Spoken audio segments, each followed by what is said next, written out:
आप देख रहे हैं अल्फा डिफेंस हिंदी में आपका स्वागत है। आज के इस वीडियो में हम लोग बात करने वाले हैं घातक यूसीएवी के बारे में। साथ ही हम लोग बात करेंगे ड्राई कावेरी इंजन के बारे में, जिसके बेसिस पर घातक यूसीएवी को बनाया जा रहा है। घातक यूसीएवी के लिए बनाए जाने वाले ड्राई कावेरी इंजन को कुछ समय पहले रशिया ले जाया गया था, जहां पर इसके ऊपर हाई एल्टीट्यूड टेस्ट किए गए थे और Russian high altitude test facility में इसकी परफॉर्मेंस काफी शानदार आई थी। आमतौर पर इस तरीके के इंजन जब टेस्ट फैसिलिटी में ले जाए जाते हैं तो इनको एक्सट्रीम कंडीशंस में टेस्ट किया जाता है और नेचुरली फर्दर टेस्टिंग के लिए आपको नए इंजन की आवश्यकता होती है, जिनमें ये छोटे छोटे रिफाइनमेंट किए गए हैं। कावेरी डेरिवेटिव इंजन या कहें ड्राई कावेरी इंजन इसी टेस्ट के लिए रशिया ले जाया गया था और उस टेस्ट के बाद में आइडिया था कि भारत में कुछ और यूनिट बनाई जाएंगी जिनके ऊपर कुछ ग्राउंड टेस्ट किए जाएंगे और ग्राउंड टेस्ट कंप्लीट करने के बाद में इनको दोबारा रशिया ले जाया जाएगा हाई एल्टीट्यूड टेस्ट फैसिलिटी पर, जहां पर इनके ऊपर कुछ और हाई एल्टीट्यूड टेस्ट किए जाएंगे और फिर इनको फ्लाइंग टेस्ट बेड में इंटीग्रेट करके एक्चुअल फ्लाइट टेस्ट किए जाएंगे।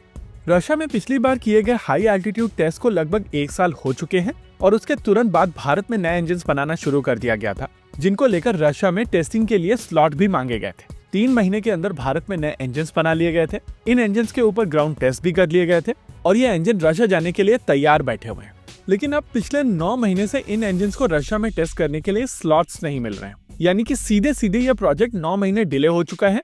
अब इसके पीछे कारण कई हो सकते हैं। देखिए, रशिया में भी इस समय इंजन डेवलप किए जा रहे हैं, तो चांसेस है कि रशिया की तरफ से अपने खुद के इंजन को रिफाइन किया जा रहा हो। दूसरा कारण यहाँ पर यह भी हो सकता है कि इस समय Su-57 के इंपोर्ट के चांसेस बढ़ रहे हैं और Su-57 के पास में अपना खुद का एक यूसीएवी है जो एयरक्राफ्ट के साथ में भारत को ऑफर किया जाएगा। ऐसे में अगर भारत अपना खुद का यूसीएवी बना लेता है तो उसके सेल के चांसेस खत्म हो जाएंगे।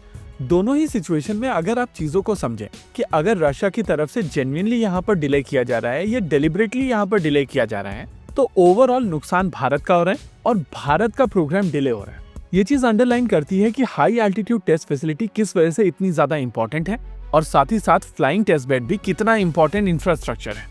ये बात सच है कि फ्रांस और रशिया जैसे देशों के पास में अपने खुद के इंफ्रास्ट्रक्चर हैं और इन देशों के साथ में भारत के अच्छे रिलेशनशिप हैं, लेकिन कई बार छोटे छोटे टेस्ट करने के लिए स्लॉट्स अवेलेबल नहीं होते हैं और इस पूरे प्रोसेस में सालों निकल जाते हैं।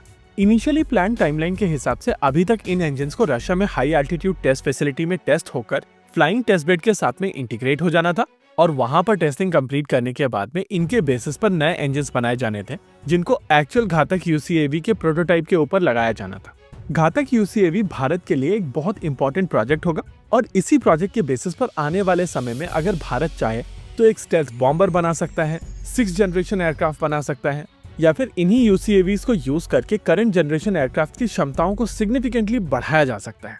प्रैक्टिकली करंट जनरेशन एयरक्राफ्ट के साथ में अगर मैन मशीन टीमिंग की जाए और स्टेल्दी यूएवी उसके पार्ट हो तो उनकी क्षमताएं नेक्स्ट जनरेशन एयरक्राफ्ट के बराबर पहुंच जाएगी।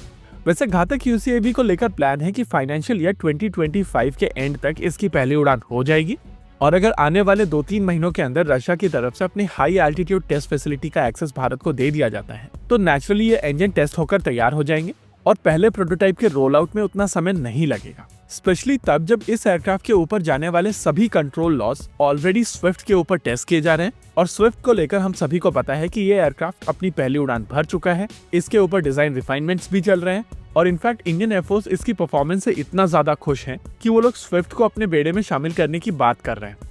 होपफुली ये डिले पूरे के पूरे प्रोग्राम की टाइमलाइन को बहुत ज्यादा इम्पैक्ट नहीं करेगी और होपफुली इसके बाद भारत सरकार को भी समझ में आएगा कि हाई एल्टीट्यूड टेस्ट फैसिलिटी और फ्लाइंग टेस्ट बेड कितने इंपॉर्टेंट इंफ्रास्ट्रक्चर हैं। इसी के साथ आज के इस वीडियो में रखते हैं केवल इतना ही।